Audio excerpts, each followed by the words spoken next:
Well, your first show, it was a Buddy Lewis show, and Jamie Foxx was opening Yeah. for Buddy. Yeah.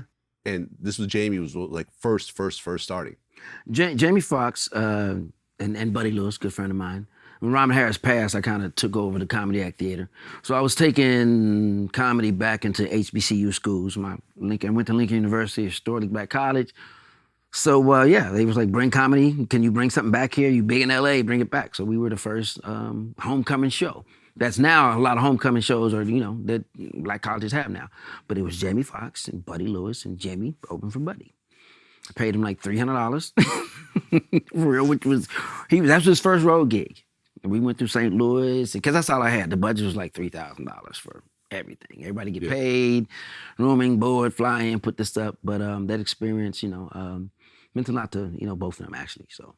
I mean, did you see how talented Jamie was back then? I mean, a lot of people say he's like the most talented, just, comedy, singing, acting. He's got an Oscar, he's got platinum records. Like, you know what I'm saying? Like, he could do impressions. He could play the piano. It's like the overall talent level is just immense. Did you see that back then? Yeah, because we hung out like that. Jamie he's talented, but not only just talented, just like some of these young cats out here now, he's talented and he wanted to learn. But he was trying to hone all that talent into, okay, what gets me on stage? Because back then, Tommy Davidson had the impersonations, the singing, the dancing, all that stuff wrapped up. But Jamie's an athlete too. Right. So James, he just about to do anything. So you put him on the board and Jamie focuses on it, he does it. But then, we were like, I wouldn't say he was my student, but we all hung out like students, sharpening each other's iron every day, trying to get on stage. And I even got him his first agent. Nice. All that. Yeah. Nice. Well, in 1990, Robin Harris died of a heart attack. He was 36 years old. Yeah.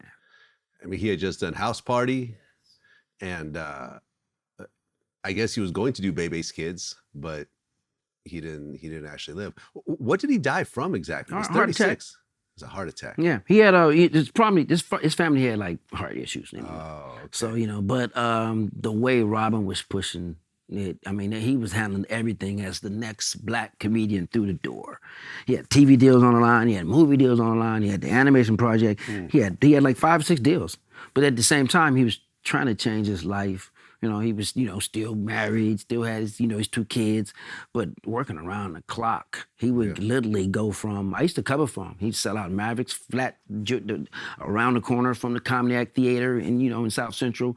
And then he'd sell out that one and he'd be back and forth. And then he'd be coming from the set of Harlem Nights and going back and doing another show on the road. And it was like, wow. And he was the first person I saw as far as knowing how to be a star, but having a family and trying to handle it. And I think the stress was too much.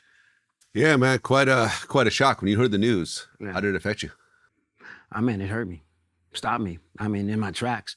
It was the same weekend. I never forget that weekend, March 12th, 1991. Because I was supposed to open for him in Chicago. He was doing a special, but I was opening for the Comedy Act, which had its opening in Atlanta. And that, that opened the doors for so many people. It's so. I know that changing. It was like he died that one night that the Comedy Act Theater opened in Atlanta, but today that Comedy Act opened in Atlanta opened so many careers. Yeah, Cat Williams, Chris Tucker.